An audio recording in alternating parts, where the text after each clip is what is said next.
Today is Monday, November the 10th, 2025, and you have joined Ask a Care Navigator, Mondays with Maureen.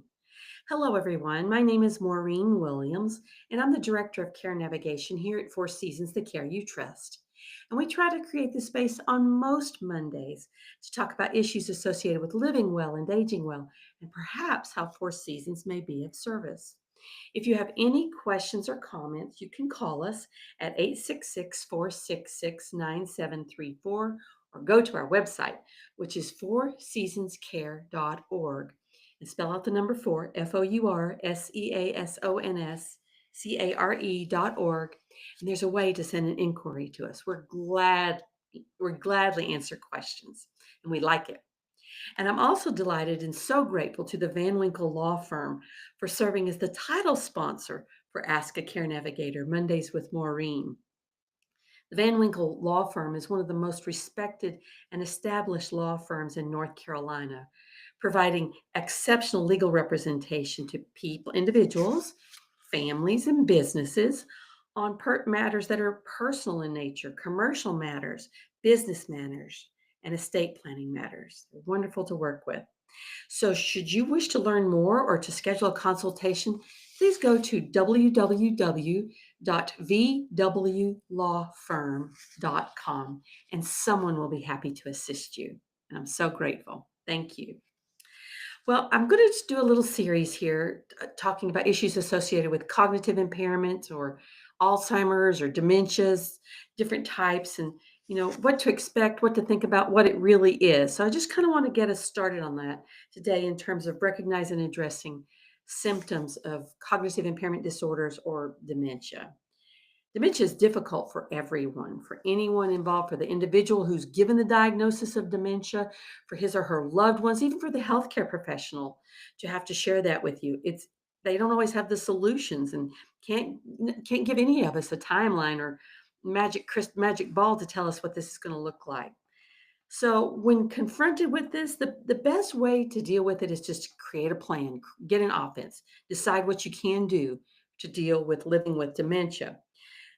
Educate yourself about the disease, about the treatments, about the lifestyle practices that you can implement once you get that diagnosis. By the way, you can implement those lifestyle practices now before you're even given a diagnosis but do all these things that work to slow the disease progression, work to address the behaviors and challenges that one can expect as the disease progresses.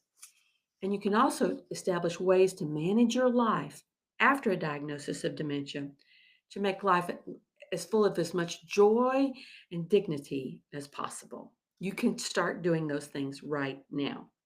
So, what is dementia? Dementia is kind of an umbrella term for a multitude of disorders that cause memory impairment to the point of making everyday tasks difficult or even impossible. It can be really challenging for some people. There are some very common causes. Alzheimer's disease is a very common cause of dementia. There's cerebrovascular disease, Lewy body disease. There are mixed pathologies. There's frontotemporal lobar degeneration. That's frontotemporal. And Parkinson's disease, excuse me. These are all some of the more common types of dementia. But I want you to hear this clearly. Dementia is not a normal part of aging. It is not a normal part of aging, period. Even though that's the case, the biggest risk factor for being diagnosed with dementia is age. It's unfortunately all too common. So, how do you determine if this is just dementia versus forgetfulness? Is this dementia or forgetfulness? Well, for example, it is normal to lose your keys, to misplace your keys, right? My husband loses his keys, misplaces them, excuse me, a lot. We've gotten him down to a system. But it is not normal to put the keys in a very unusual place, such as a freezer or the back of a drawer, and have absolutely no idea that you did that. It's normal to walk into a room and forget why you came into the room. How many of us do that? How many of us do that multiple times a day, right? That's normal. But it is not normal to walk into a room in your home and completely forget what that room is, that you're in your own home and not know where you are. That is not normal. You used to be able to balance your checkbook and add up nice long columns of numbers, but perhaps you're starting to have difficulty performing once routine mathematical tasks. That may be a sign that this is dementia versus just forgetfulness. So get this. The sooner you are diagnosed with dementia, if in fact you have dementia, the better. The sooner the better. Believe me, is absolutely true, especially right now with some of the advances we're seeing. It's if you suspect this at all, it's really essential to get a diagnosis early from a neurologist or a geriatrician who specializes in memory loss. Do this as soon as possible. Insist that both the person experiencing the memory changes and his or her loved ones or family members participate in this process. It's absolutely essential for the healthcare providers to get as accurate a picture as possible of what has been happening and what has led you all to suspect that someone might be living with dementia. It's absolutely essential. Now we know there is currently no cure for dementia, sadly. But there are some new treatments out there, some new medications, some essential lifestyle practices that can help slow the progression of the disease, specifically when a diagnosis is early. One of my teammates and I just met a gentleman a few weeks ago who's been diagnosed with early dementia, not early onset. He's in his 70s, but early dementia. And he's begun one of the trials of IV infusions. I believe he's getting them monthly now for a while that have shown tremendous progress in slowing or seemingly eliminating the effects of dementia. Like he may just die from old age, still living with dementia. Interesting. So it's really important if you suspect dementia, get a diagnosis early because there is hope. There are certainly other conditions that can make one think that one has dementia, like vision problems or sleep disturbances. But if you're able to correct those, then you've ruled out dementia. Wonderfully for the physician and for you, once if the doctor has a diagnosis of some type of dementia, he or she is better able to help guide you, the patient, or you, the family members, how to manage those symptoms now to maintain the greatest independence for your loved one and to give all concerned an idea of what to expect for the future because we all want to know what to expect. And one of the most important things you can do to plan for the future is to make a plan. Everyone in the family is affected with dementia, not just the person living with it, but the whole family. It changes the dynamic entirely.